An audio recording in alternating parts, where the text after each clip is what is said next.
Hello, Ahmed Kazim. Thank you so much for joining us on the podcast. Thank you for having me. First of all, welcome to Khaleej Times. We haven't had you on before, so this is a different one where we have the podcast set up here in Project Chai Walla. Thank you for coming. I'm glad you said Project Chai Walla correctly, because a lot of people confuse that. How do they say it? Project Chai Walla. Chai Walla. Chai Walla. All right, amazing. So why Karak? Out of all the F&B products here in the UAE, it is saturated with tea products. Like, why go there? So before we become Chai Wallas, myself and my business partner Justin, we're actually ex-financial consultants, and we used to discuss a lot of like business opportunities during our chai break or our tea break. So we actually noticed, although you mentioned it's a saturated market, the mid to high segment is not saturated at all, and we noticed there's a gap in the market that caters to this crowd. Okay. So we decided to do a bit of more in-depth research on that category, competitors here in the UAE, globally, etc. Yeah. So we noticed there is a gap that we can kind of fulfill. And I guess for the emotional part, we grew up with, my daily breakfast was chai and toast. And when we grew up a bit, with whoever got his driving license would stroll around Dubai, sometimes beyond Dubai, just to get a cup of chai from anywhere, right?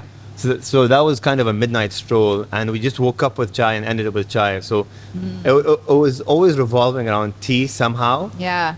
That's like the nostalgic part when you sneak out and get some karak and you're like. But I guess more the business side, and that's exactly why we're in. Like, there is a passionate side, but there's also a commercial side where there is a market to cater to. Right. And another thing to elaborate on is that we're creating an omni-channel experience where we do have our retail cafes. Okay. We've also launched our consumer packaged goods. We're going to get into that just a little bit later. However, can you just go back and tell me what is mid to high segment? Is that what you said? Yeah, so it's more or less mid to high disposable income. Oh, right, okay. Demographic. So fancier karak. It's not fancier. It's actually, I'll tell you, we use premium ingredients. Right. And we use fresh milk, the way it's authentically done in Southeast Asia. Okay. Or South Asia, sorry. So that's how we're brewing it. So we went to this. So the journey is, after we did our research, we hopped on a plane. We went to the capital of tea, which is Calcutta. We went to Darjeeling, just to experience how tea is within the gardens and how it's done in the streets. Amazing. And we wanted to bring that experience and modernize it in a city like Dubai. Amazing. So you went with your business partner, and you guys did a whole excursion around India. How long did you stay there for? So quite a bit, actually, and we did multiple trips. So we'd go to Bombay, Delhi, etc. Focusing on the tea? Or was it for something else? No, it's focusing on tea. Okay. And then the culture behind it as well, which is very important for us. So the streets, so we wake up at dawn and then stroll the different chai stalls within, let's say, Calcutta, when the city is still asleep. So it's a beautiful experience, and we kind of grasped a lot from there. Coming back here, you're a young entrepreneur. How old were you when you went to do that and you came back here? Let's talk about the entrepreneurship side of it a little bit. I think I was 27. He was a bit older than me. Okay. A few years older. Had you been doing something before that? Had you been working full time? So I was a financial consultant, right? Oh, you were a financial consultant. So I had a completely different world. Yeah, that's so different. Every day and whatnot, dealing with a lot of financial institutions. So that was but we at least I come from a family of merchants and traders. Okay. So I guess somehow subliminally there was a message that was just kicking in every day saying. Was there a trigger, something that you're okay, I want to get into F&B? Was it the trigger? No. Actually, F&B is not exactly what we wanted. It's more like a business opportunity that can be scaled. And I think an important thing to highlight for us is that so Justin is from he's Indian, but he's raised in Dubai, so he's a Dubai kid, just like I am. Yeah. So we wanted to create a business or a brand out of Dubai and scale that globally to put Dubai on the map from that aspect. There are a lot of businesses and brands that can come out of the region that are not really franchised, that are actually localized, that are homegrown and scaled abroad. So that is kind of our goal, and we thought chai is an excellent platform to do that, Yeah. especially from an omni-channel point of view. What is it? What do you mean by omni-channel? So it's multiple channels. So as I mentioned, the retail cafes and the Okay. consumer packaged goods. And the consumer packaged goods, it's direct to consumer, which is online, the websites, Amazons and Noons. Okay. And offline, whether it's through retail supermarkets, cafes, etc., etc. So when you're talking about the retail part, you're talking about like the machines, the packets, and stuff like that. The stuff that can be ordered, like delivered to like people to their homes. Exactly, yeah. So we do have 3-in-1 instant Karak chais, right? Which is a premium, obviously, version of what's available in the market. Yeah. And it's done very well. We have our own blends as well, and we have our B2B. Okay, what's that? So we supply a lot of hotels, corporates, etc., Right. with our chai machine. Delving a little bit deeper into like the transition from corporate to like being a full-time entrepreneur. How did it feel at the beginning? Like, did you have to pitch for investments? Like, where did the money come from? Sorry, is that too forward? It's fine. No, so we bootstrapped for a long while, Okay. right? And there's no aha moment. So a lot of people think there's an aha moment. At least for me, there was, or just I don't think there was an aha moment. Yeah. So it was kind of a smooth transition into creating a business, testing it in the market. Okay, it's worth taking a shot by taking a risk of our daily jobs into that. So we did that very, I guess, smoothly. Obviously, we're very conscious of the challenges and the risks involved. Yeah. So we did raise then family and friends, but then 2022, we did get into a strategic partnership with one of the prominent retail groups in the region to really scale the brand as the UAE homegrown concept Right. in the GCC and beyond that. Okay. Amazing. They kind of fulfilled exactly the motto of, or the vision of Project Chai Walla, Right. of what myself and Justin wanted to do. I always hear like the F&B industry is always like the hardest to get into. Like, were there any, what were like your biggest struggles like getting into it? I think our biggest challenge is the perception of chai.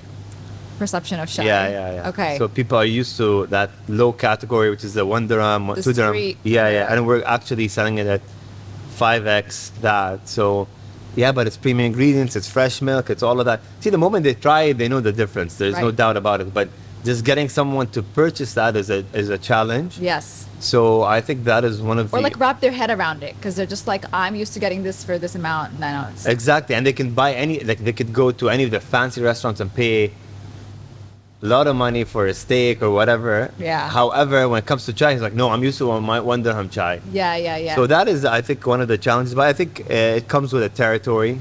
We're not oblivious to it, Okay. but it's challenging.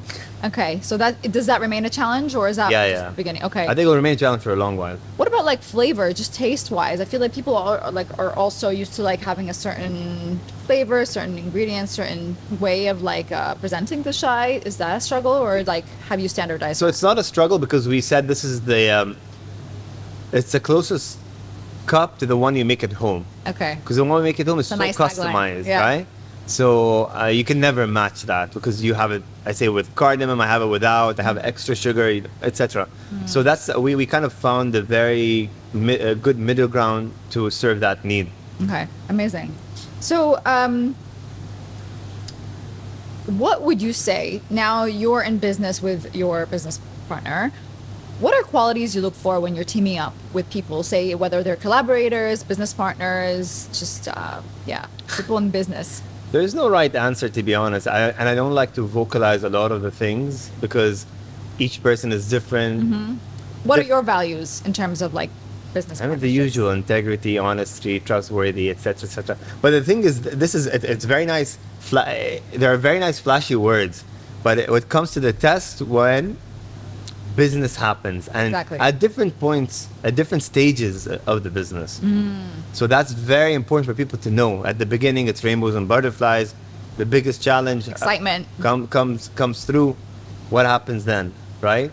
That's when it really matters, actually. So all these fancy words don't really mean much if they're not really applied. You say Right. the best form of, this is general motto I go by, is that the best form of strategy is execution, right?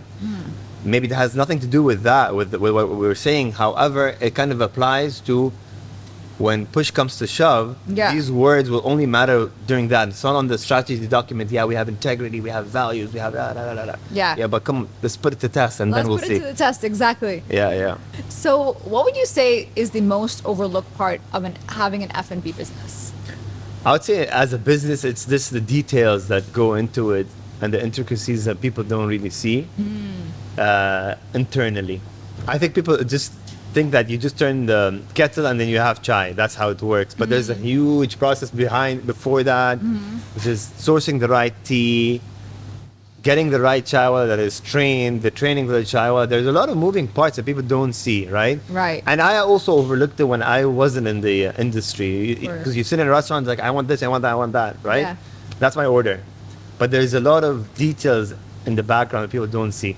I guess you wish people to appreciate it more, but that goes to any business as well, including your kind of work. We think these guys just sit in front of a... Yeah, exactly. And Like a we're- like, microphone. it's so effortless. I'm like, yeah. when you're hiring for people to work with you, who do you hire first? For the role of the, let's say, this is a store or a chai diner, what we call it, versus a kiosk, it's Oh, I very love different. that. It is a chai diner. It is. It That's is. see the I leather noticed. seats. Yeah. So cool. Tell us a little bit more about like where you see yourself going in the next like couple of years. Where do you see Okay, Project thank Chai Walla you. going? Thank you. Mine, that's yours. This is a lemon iced tea, Okay. and this is my classic Karak.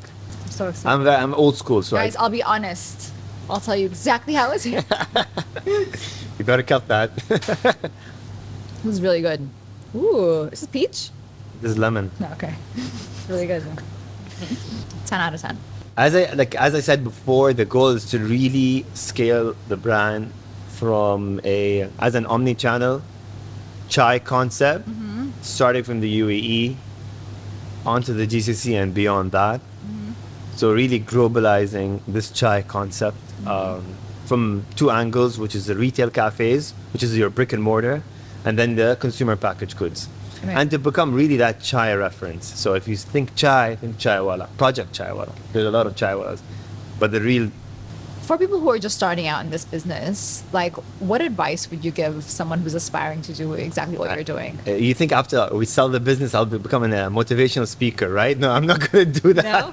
You're not. Don't quote me on it, but I don't think I will. Okay. So I don't know whether I would like to answer that because everybody has their own challenges, Yeah. and it's what works for you wouldn't work for me, etc. You can again say the typical things is that perseverance, challenging, etc., etc.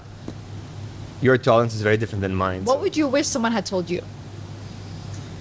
Oh, I need to think about You're that. like, I needed a book. Shoe Dog, definitely. Shoe Dog. Nike story. Ooh. Because it really explains the details of a challenging entrepreneurial life.